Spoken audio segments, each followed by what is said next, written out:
حضرت عمر فاروق رضی اللہ تعالیٰ عنہ کھانے کے کتنے لقمے کھایا کرتے تھے؟ 7 یا 9 لقموں سے زیادہ نہ کھاتے۔ کس صحابی کی حیا سے فرشتے بھی شرماتے تھے؟ حضرت عثمان غنی رضی اللہ تعالیٰ عنہ کی حیا سے فرشتے بھی شرماتے تھے۔ جنگ جمل کن کے درمیان لڑی گئی اور کیوں لڑی گئی؟ قصاص عثمان کے مطالبہ کے لیے حضرت عائشہ رضی اللہ تعالیٰ عنہا اور حضرت علی رضی اللہ تعالیٰ عنہ کے درمیان لڑی گئی۔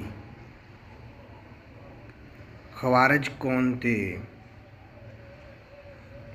حضرت علی رضی اللہ تعالیٰ عنہ کی فوج کے اکھڑ مزاج لوگ جو حکم مقرر کرنے کے فیصلے سے برہم ہو کر علیحدہ ہو گئے۔ حضرت علی رضی اللہ تعالیٰ عنہ کو کس نے کہاں شہید کیا؟ حضرت علی رضی اللہ تعالیٰ عنہ کو ابن ملجم نے شہید کیا اور کوفہ کی جامع مسجد میں شہید کیا۔ حضرت زکریا علیہ السلام کا نسلی تعلق کس نبی سے جا ملتا ہے؟ حضرت سلیمان علیہ السلام سے۔ حضرت جرجیس نے اپنے لیے کون سی موت کی دعا مانگی تھی؟ آپ علیہ السلام نے شہادت کی دعا مانگی۔ حضرت یحییٰ علیہ السلام حضرت عیسیٰ علیہ السلام سے پہلی بار کہاں ملے تھے؟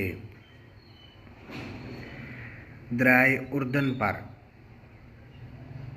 نبی کریم صلی اللہ علیہ وسلم روٹی پر کیا لگا کر تناول فرماتے تھے؟